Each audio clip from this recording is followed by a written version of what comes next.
we concluded this afternoon with the without microphone.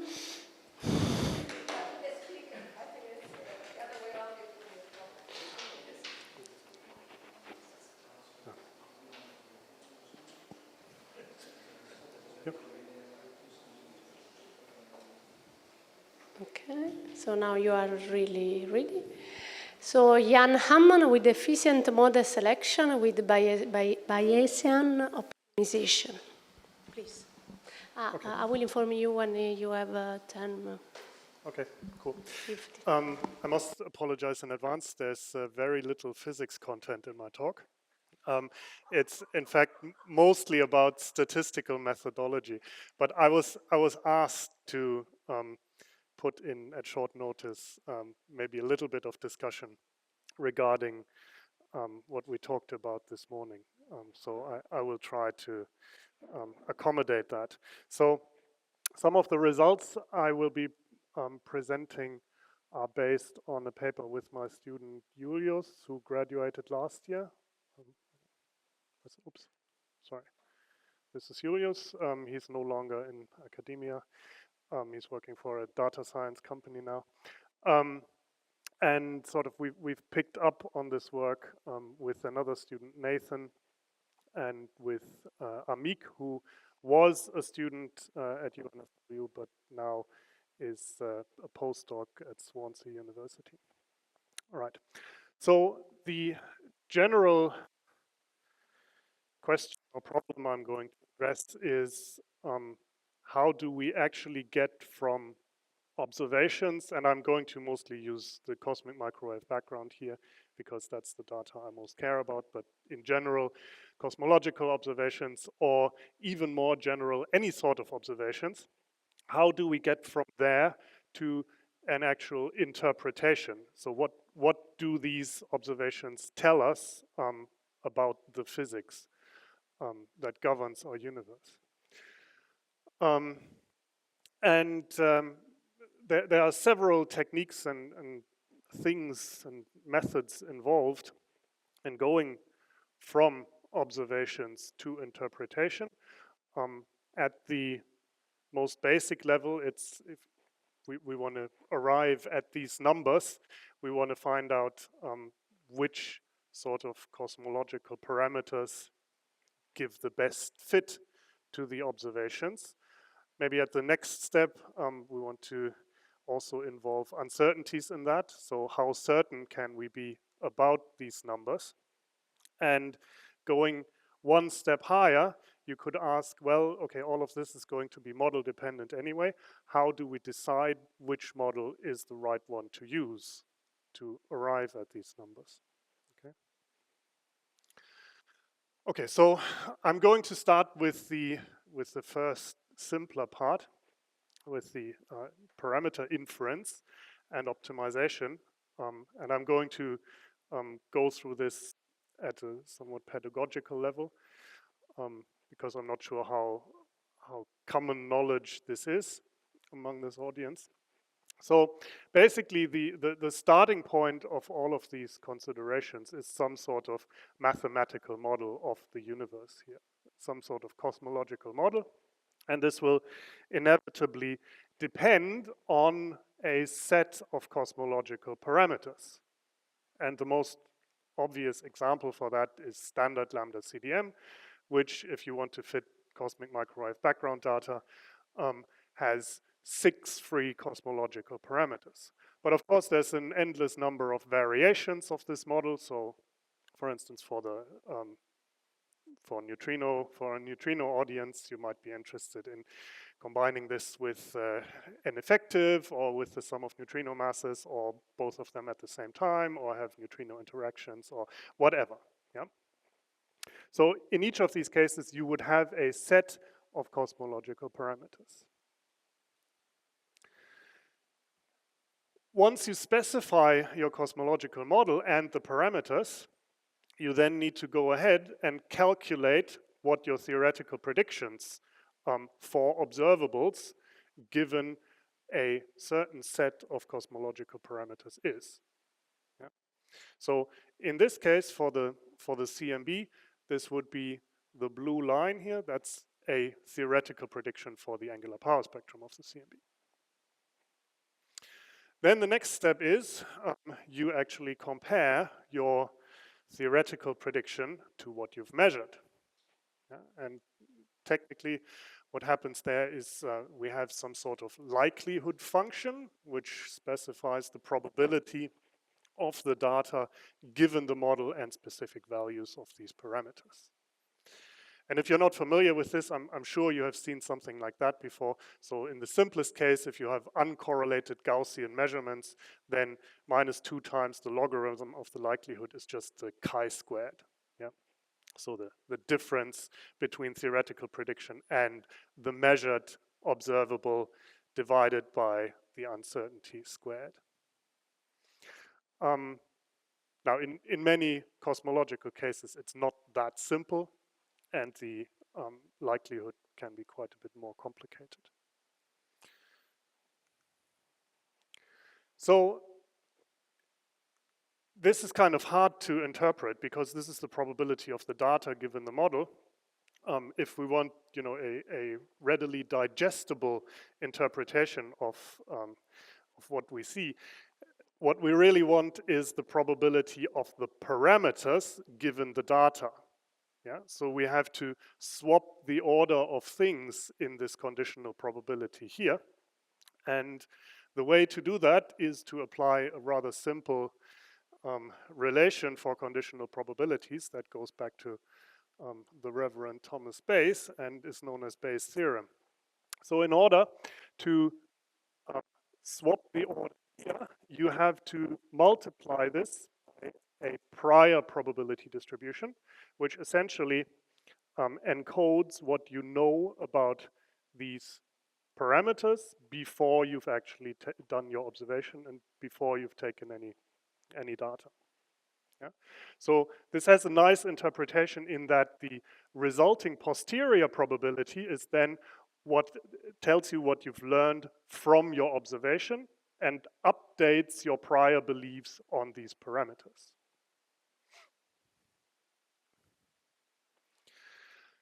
So up to this point, we've only done this for one particular choice of vector in our parameter space. If we actually want to, figure out what's the best fit or what are the uncertainties, we will have to explore our parameter space. Yeah.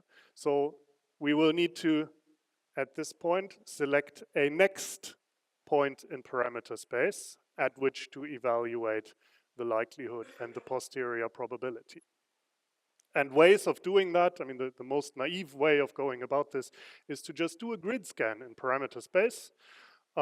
So you just evaluate the posterior on a grid in parameter space, and then you can plot it, and then you can extract things like expectation values or uncertainties or something like that. Grid scans work perfectly fine in 1 or 2 dimensions. In higher dimensions, it's going to kill you because the number of grid points required goes like the number of grid points in each parameter direction to the number of dimensions. So given that the typical cosmological problem has of order 10 parameter directions, for the CMB, if you take into account Newton's parameters as well, for Planck, it's of order 25 parameters. A grid scan would be not feasible. So what we do instead is to use sampling-based ways of exploring parameter space, and the most standard one is Markov chain Monte Carlo. But there are other methods that work in similar ways, but may be more efficient in one way or another. Okay. So once we've done that, once we think we know our posterior probability well enough, we can then extract things like best fits, means, variances, things like that. And that's how you arrive at these blob plots with parameter constraints. Now, the big caveat in this picture is can we actually trust these 2 points here? Yeah. So can we trust the theoretical prediction? Because often when we do theoretical predictions, we have to make approximations to, be able to do the actual numerical calculation in a reasonable amount of time. There might be systematics in there. They can be theoretical. They can be experimental in terms of, input parameters that you need to run your code. There can be, some heuristic modeling of various effects that go into the calculations or go into the interpretation of what you actually observe. Or it could be calculated from first principles, in which case I would personally say it's more trustworthy in a way. Yeah. And then once you have identified things where you're not entirely certain of what the input should be, whether it should follow a probability distribution, have you actually properly propagated the uncertainties into the final result? Yeah? And if you do that, this can also be incorporated in the likelihood. And so for the CMB, this would, for instance, be in the form of nuisance parameters, which parameterize our uncertainty about various experimental or foreground effects here. Yeah. So in the following discussion, I will assume that this has all been properly taken care of. Yeah. But whenever you interpret someone's results, you should ask yourself, is this actually the case? Yeah? Or could there be, somewhere where people have cut corners in the interest of coming up with a more interesting result, let's say. So I'm not going to say anything about specific experiments or likelihoods here, but yeah.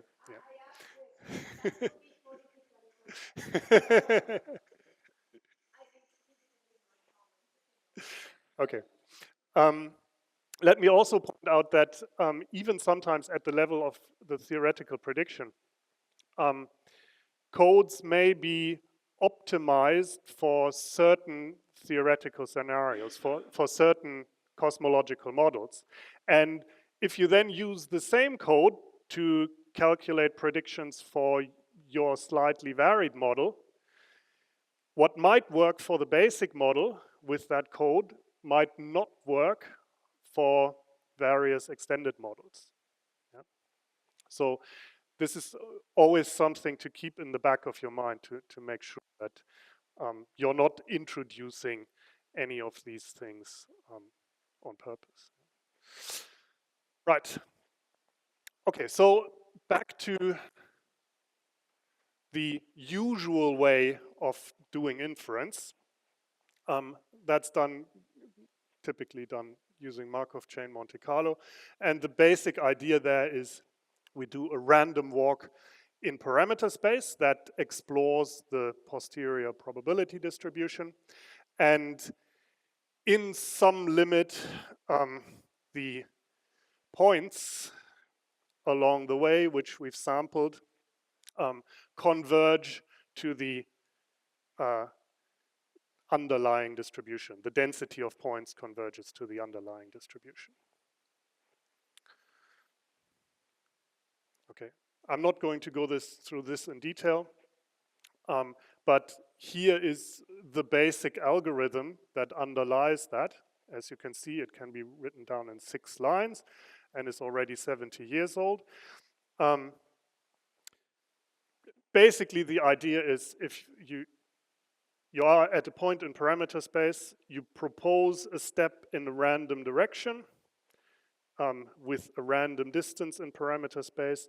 If the likelihood at that point or the posterior probability at that point is higher, then you accept the step. If it's lower, then you may be accepted, depending on what the ratio of probabilities is. And it can be shown that this algorithm has the property I discussed here. It does eventually converge to the underlying distribution. Okay. I'm going to skip the animated illustration, so if you look at this later, it's kind of neat. You can see exactly what's going on. Yes? Sorry? Otherwise reject because... Oh, right. Okay, so you, at each point, you propose a next step. Okay? And this step will definitely be accepted if the probability at the proposed point is larger than at your starting point, and if it's lower than at your starting point, then you will accept it with a probability given by the ratio of these probabilities, and if you don't accept it, then it will be rejected. Accepted means you take the step in parameter space, and your proposed point is your new starting point. Otherwise, you will reject that step and increase the counter at the current position by 1. Yeah?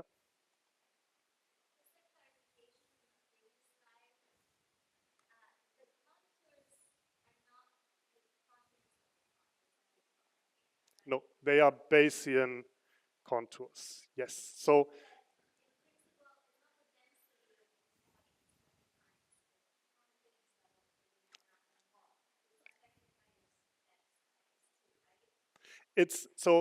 these are not confidence levels in the frequentist sense. These are Bayesian contours, and the way you should interpret them is that given the model and given the data, there is an X% probability of the true value of this parameter lying within the contour. And this is a different interpretation from what you have in the sense of frequentist confidence intervals. Right. So MCMC is widely applied, and for good reasons, because it's easily implemented. It can be massively parallelized, so you can have not just one random walking process, you can have a large number of random walkers happening at the same time. There's essentially zero overhead. You saw it was just 6 lines of pseudo code for the whole thing. It scales quite mildly with the number of dimensions of parameter space. It's usually a power law scaling, so it's number of dimensions to some power which is close to 1. It's 1.2 or so, typically. And it works great for near Gaussian posteriors, which is actually most of cosmology. If I have to criticize it a bit, it's not very good at finding the maximum, and the reason for that is it samples all of the volume of parameter space, and the higher the number of dimensions, the smaller the fraction of the region close to the maximum with regards to the total volume. Yeah?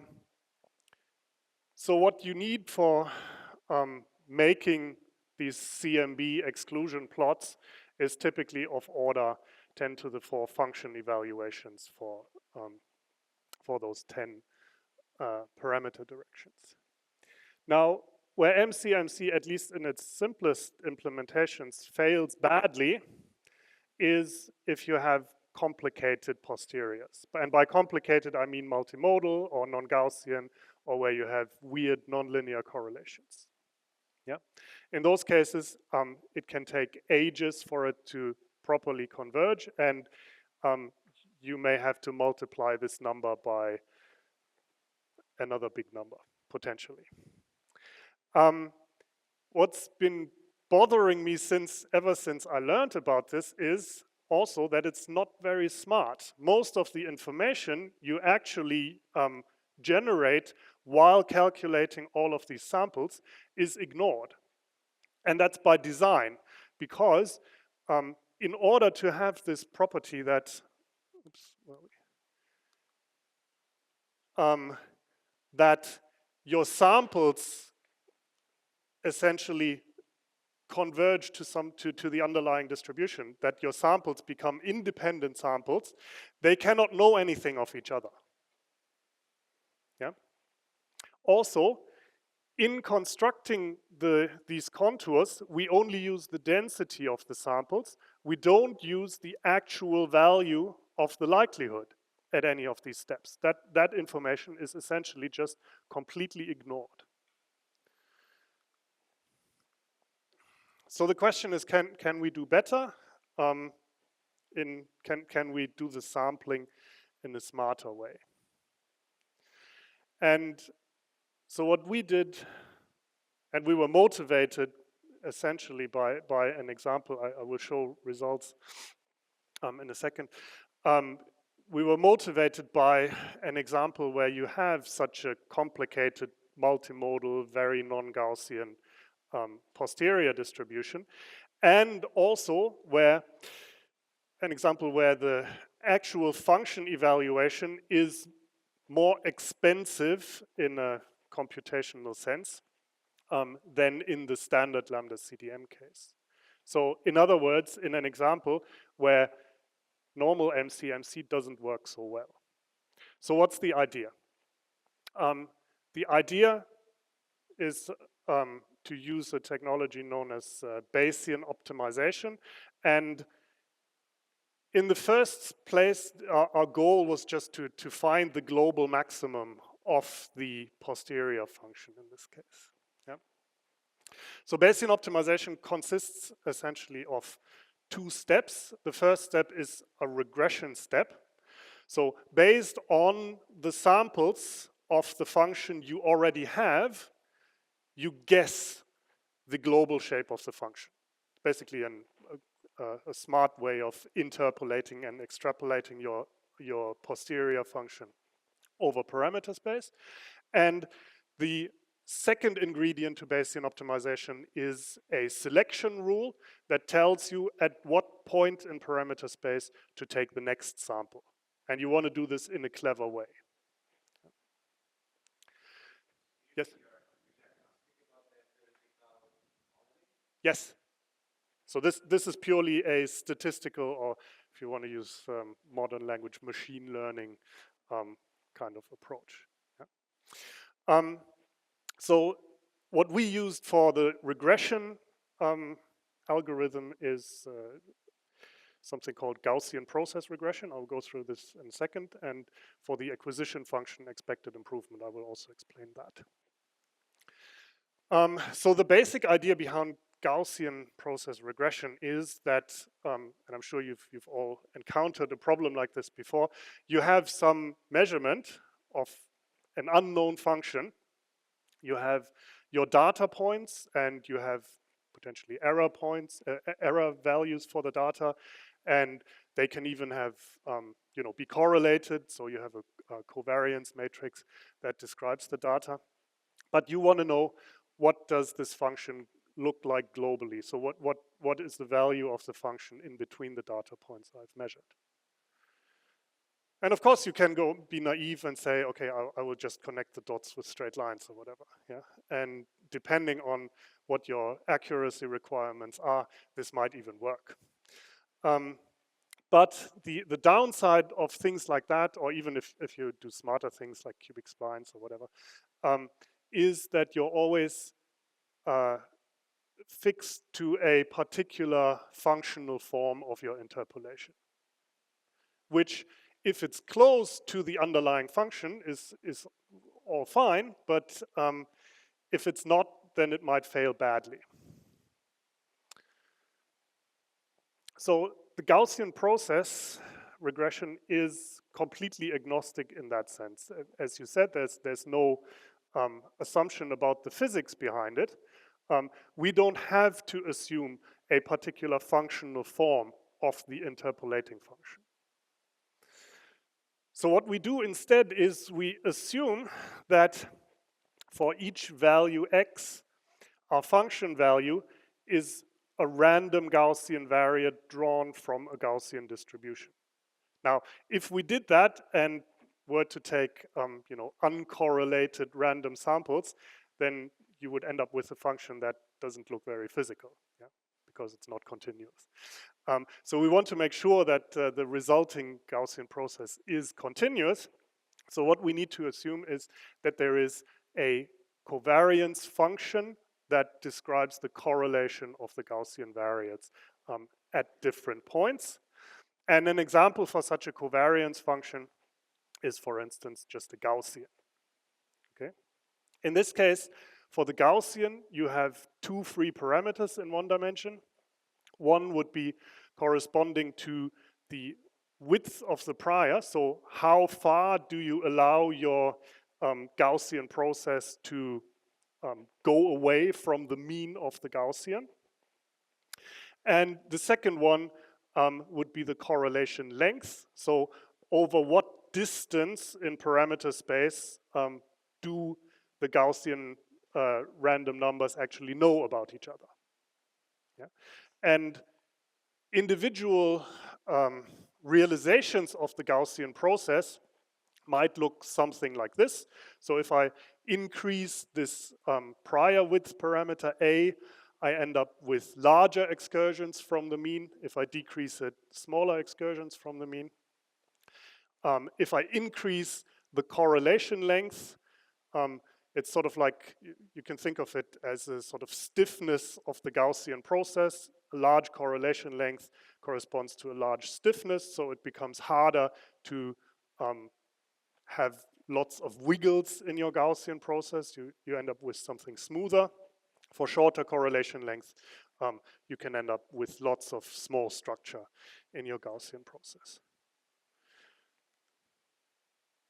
Okay, so then what we do is we take this function space generated by the Gaussian process as a prior probability distribution for f, and we impose the data, the points that we've already sampled, as a condition on the Gaussian process. And then the Gaussian process given our data is our posterior probability distribution for f. Now, this is still an infinite space of functions. Yeah?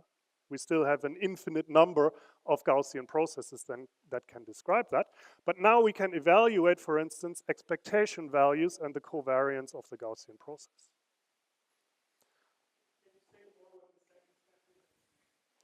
Okay, so for instance, if you have measured, okay, take for instance this. Yeah, here we have no data at all. So basically, if we take the mean of the Gaussian process to be 0 and let's say the variance to be 1, our Gaussian processes are free to move wherever. Now assume we had one data point here at x is equal to 4 and y is equal to 0. Then once we impose this condition, we only consider those Gaussian processes that actually go through that data point. Yeah? Unless, of course, there is an uncertainty in the data or an error in the data, then we just impose that it has to be reasonably close to that data point. Yeah? Yep.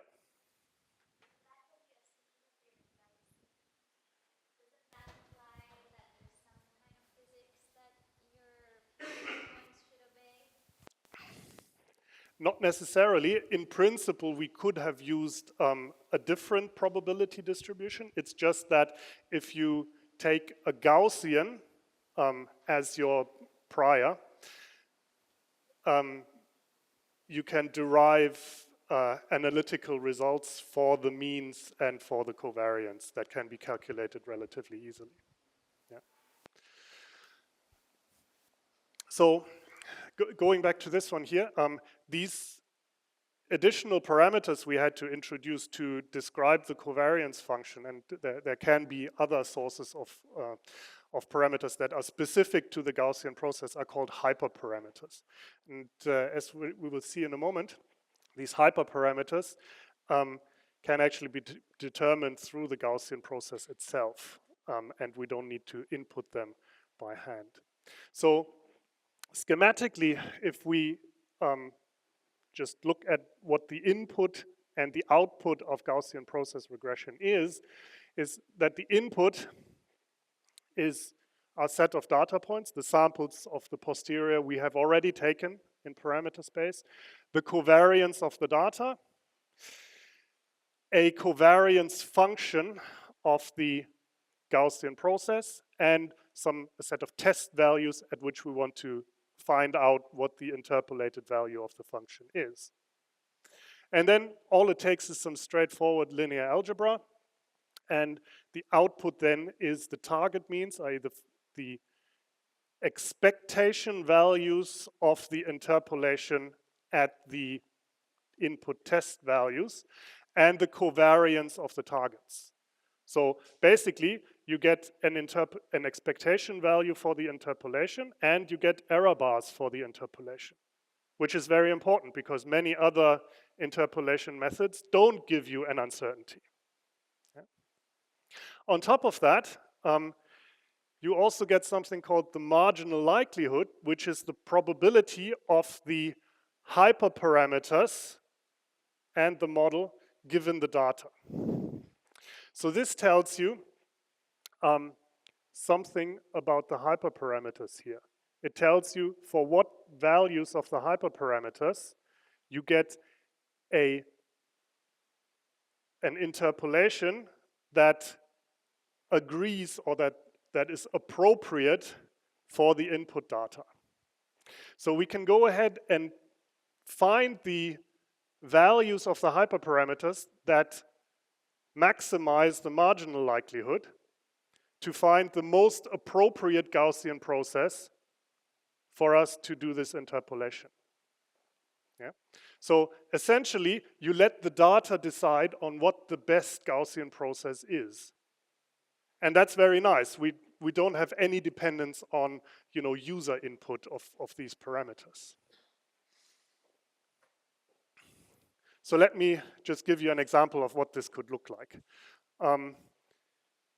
So here's an example function. The true function is in blue. Of course, we don't know the true function, but well, in this case, we've just set it up like that. Here we have 4 data points, our observations, and the optimal Gaussian process interpolation is, in this case, the dashed red line. And you see the error band here is the 2 sigma uncertainty on the interpolation.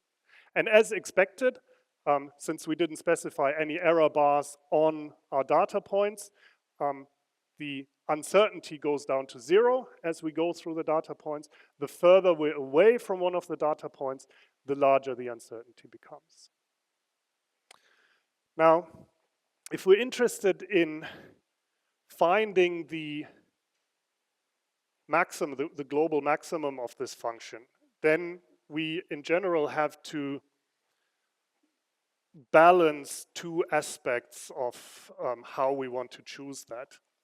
Either you can say, well, I already know sort of in this part of parameter space, we are close to a peak. Even though we don't have a very large uncertainty here, maybe I want to take another sample here. Or you could say, so this would correspond to exploitation of what you already know. Or you can say, well, there is sort of a terra incognita here. I don't know much about what's going on here. I have a very high uncertainty. So maybe I should take a sample here, just to make sure that I haven't actually missed a local maximum there or something. So that would be exploration. And you want to balance that. You don't want to do just exploitation, because if you only do that, then once you find a local maximum of the function, you're stuck there. But you also don't want to do too much exploration, because then it becomes inefficient. So what we want to do is to define a so-called acquisition function that depends on the mean and uncertainty of the Gaussian process, and pick the value that maximizes this acquisition function. And a typical choice for acquisition function is the so-called expected improvement. And it does what you think it does. It basically gives you the expectation value in the improvement of the function value over your current maximum. So here's an example. Again, we start with just a few function values and calculate the Gaussian process regression. We calculate the corresponding expected improvement. We find the value that maximizes the expected improvement, and that's where we take our next sample. Okay. Sorry? Yes. Well, the expected improvement doesn't. The expected improvement depends on the GPR mean and uncertainty. Yeah. The true function here is plotted only for reference. But actually I was thinking that actually that mean also depends on the true function, but you say no, right? Only in the sense that all of our data samples are taken from the true function.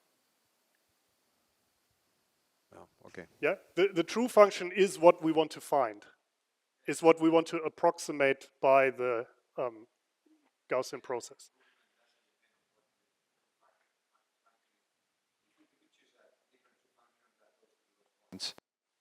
So if I had a different true function that would go through these data points here, the expected improvement would look exactly the same. The Gaussian process regression would look exactly the same. Yes. So after we've taken a sample here, the expected improvement at this point goes down to essentially 0 because now we know what the function value there is. Yeah? And so we can continue this for a few iterations.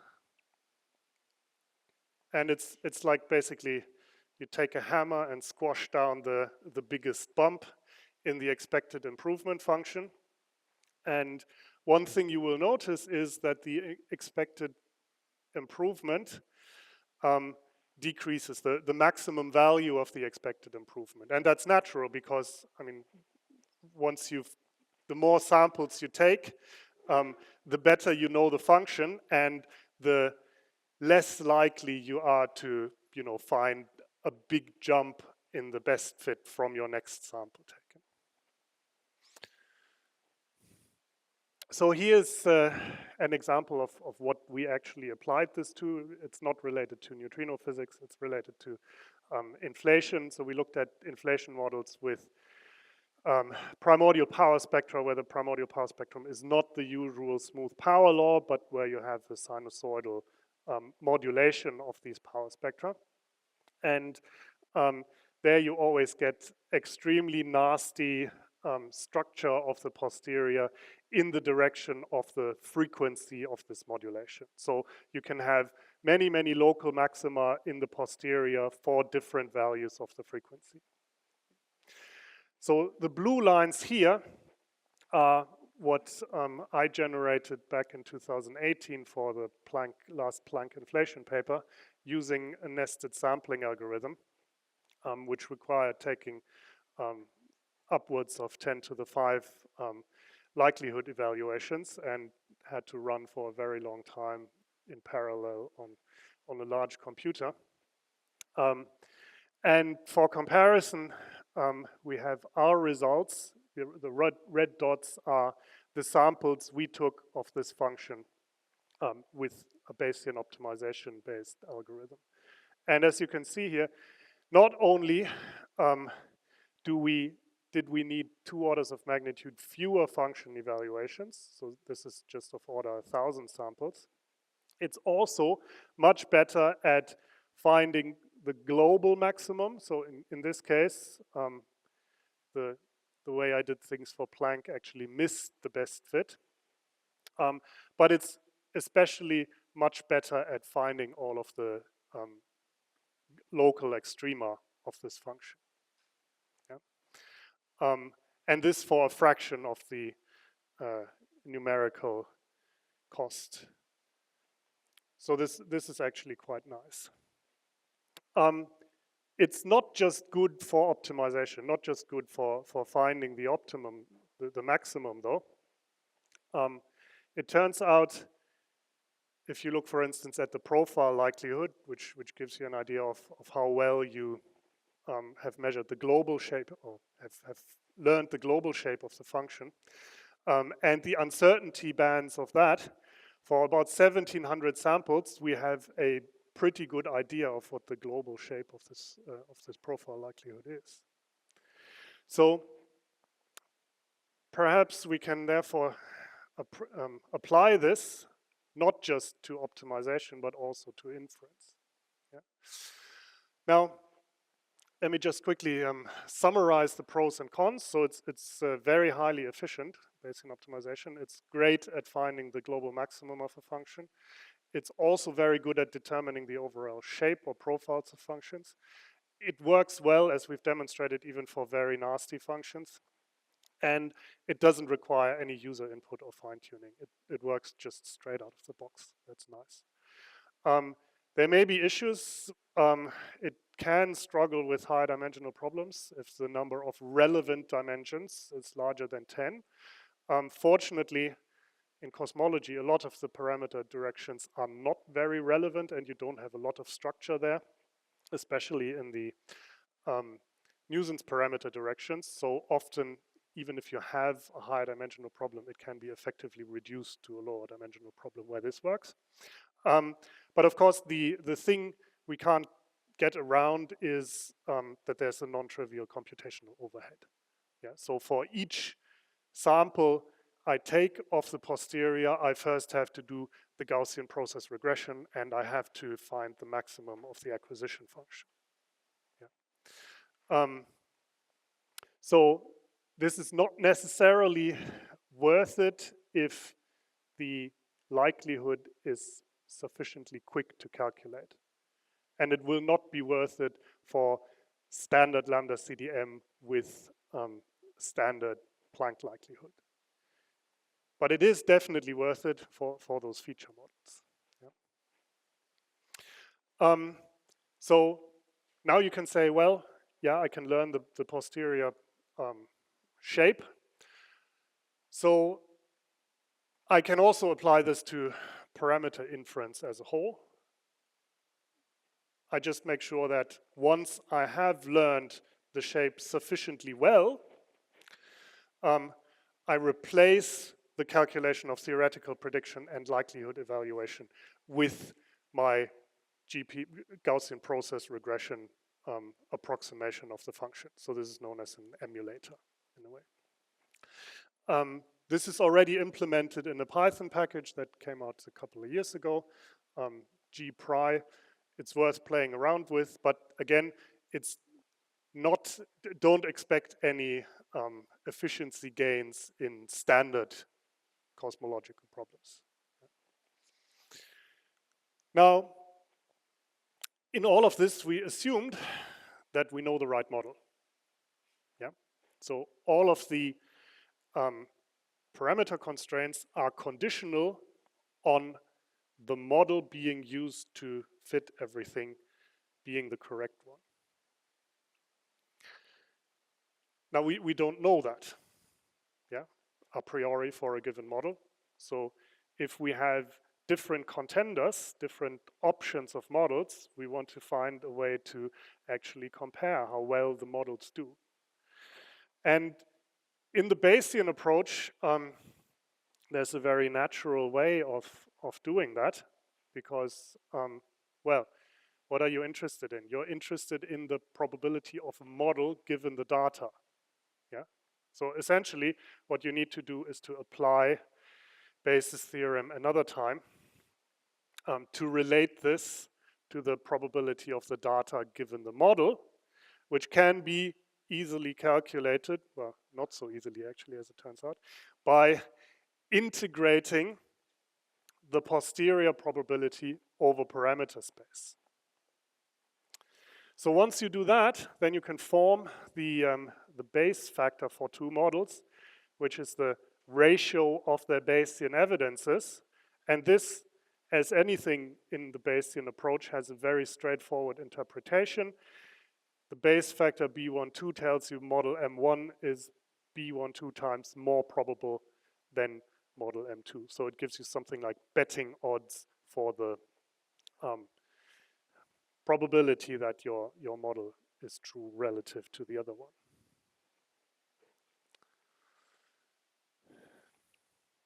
So the technical challenge here is to evaluate this integral. So this is an integral over entire parameter space, and basically it weighs it takes the average of the posterior for all of the values of the parameters you can think of. And the way to get a good evidence, a high value of the evidence, is to have a model that makes risky predictions and that gets it right. Yeah? That will give you a much higher Bayesian evidence than a generic model that can fit anything and that maybe has the same best fit in parameter space, but where for large parts of the volume of parameter space, you get a crappy fit. Yeah? Because if you take the average, if you evaluate this integral here, then the parts of bad fit will suppress the evidence. And this is a natural implementation of Occam's razor, that let me paraphrase the Latin here. If your model is too complicated, then you're doing something wrong. Yeah? You want to have the simplest model that can explain your data well.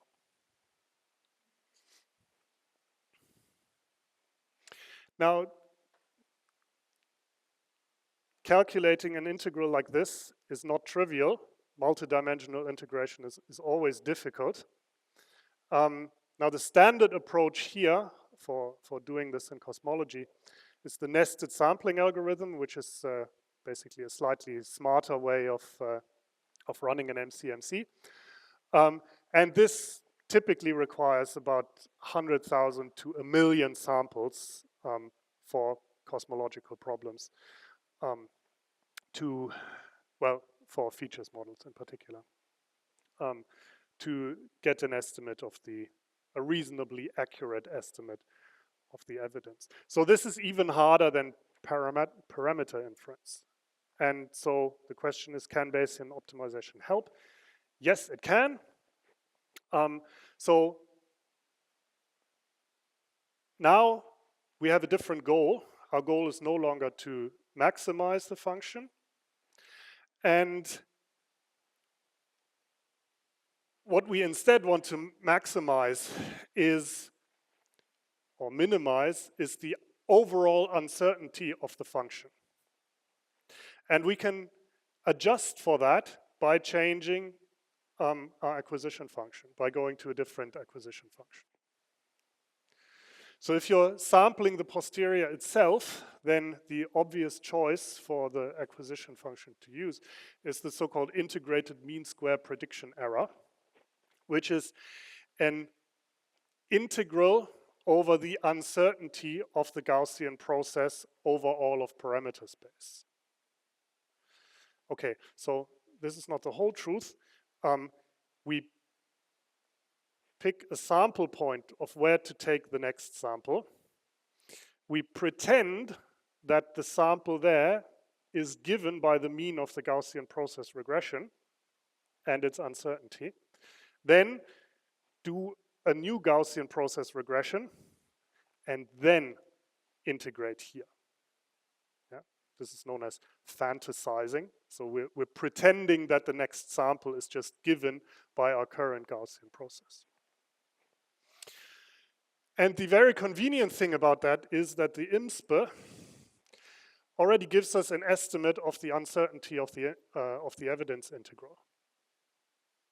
So in other words, we have a way to estimate how well we have approximated our function with the Gaussian process. So once this becomes smaller than a threshold you can define, you can decide, well, now we know the function well enough for us to use a surrogate function to do the calculation of the evidence. Yeah. And the great advantage is that the GPR interpolation is very, very cheap. Yeah. That can be calculated almost instantly compared to a likelihood or theoretical prediction that can take ages to calculate. Okay, so our code is unfortunately still in development. I had hoped I could present some real results here. We've run into some implementation issues, but our idea is to basically base this on existing Python frameworks, so no need to reinvent the wheel. We use a clever method for dealing with the hyperparameters and acquisition function maximization, known as SASBO. So basically, this is assuming that by default, all of the parameter directions are irrelevant and that you impose basically a prior on the correlation length. So unless your data actually want you to have structure in a parameter direction, these directions will be essentially ignored, and that's a way of effectively reducing the dimensionality of the problem. Another idea we've been toying with is to instead of maximizing the hyperparameter space probability distribution function, to sample from it, which is even more Bayesian in spirit than maximizing over it. That might be over engineering, but we're currently toying with that. So I will just conclude this by giving you two examples of totally made up posterior probability distributions that would give an MC-MC sampler a very hard time. And as you will see, that our Bayesian optimization-based sampler can very efficiently resolve. So the blue crosses here are some initial pseudo-random sample points that help the GP get started. And then the orange points are the samples that we select using the IMSP acquisition function. And as you can see here, within about 50 steps or so, we have an extremely good representation of the underlying function, even though it's got this nasty nonlinear correlation in here. So let me show you the next one, because the next one I think is even more impressive in a way. So here you've got an annular function, and this would be essentially impossible to properly sample with an MC-MC unless you cleverly reparameterize it. But so initially it doesn't look very good, but even after about 15 steps or so, the GP knows that this is roughly an annular shape. And then as you let it evolve a bit further, you get very nice convergence of this.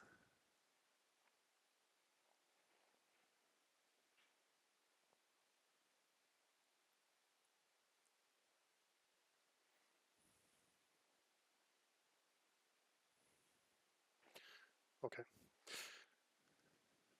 So here are my conclusions. I mean, I don't claim that that everybody should be using this, because obviously if the likelihood function is cheap enough to calculate, then MC-MC is perfectly fine.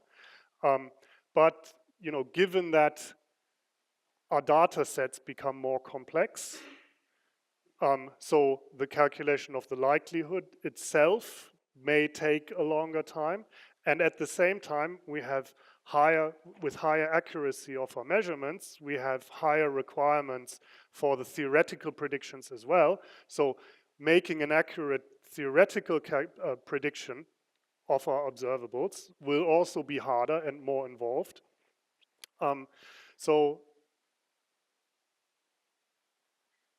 the more costly these two steps become, the more things are skewed in favor of an approach like that over a regular MCMC.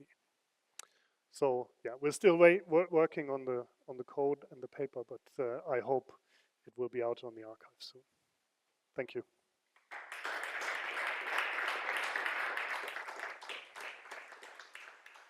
Thank you, Jan. So question, comments? You have already several.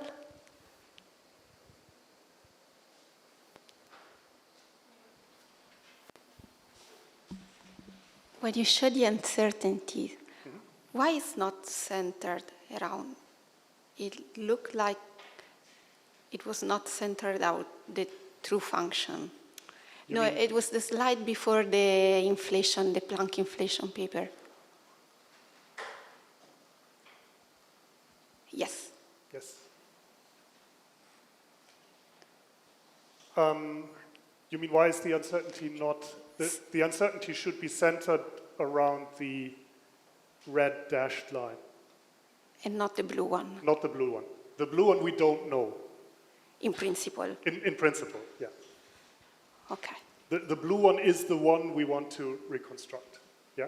So as long as the blue one is, within the error band, we have found a half a reasonable approximation in our interpolation. Yeah. Here, for instance, at this point, we'd say, yeah, maybe this is not quite good enough.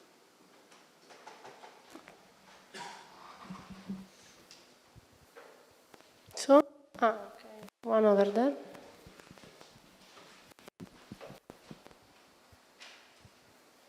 Right. At the beginning, you mentioned that one of the disadvantages of using MCMC is that we disregard a lot of information because we care about the autocorrelation time and something like that, right? And in this case, it looks like you are kind of updating the proposal distribution every time you take a sample. So you don't care about that if this point is correlated with the previous point or so on by construction. That's right. So, as you know, in MCMC, the performance to a very large extent depends on the proposal density, so the probability distribution function from which you pick the next step. And ideally, it should be reasonably similar in shape to the underlying function. But of course, that's a circular problem.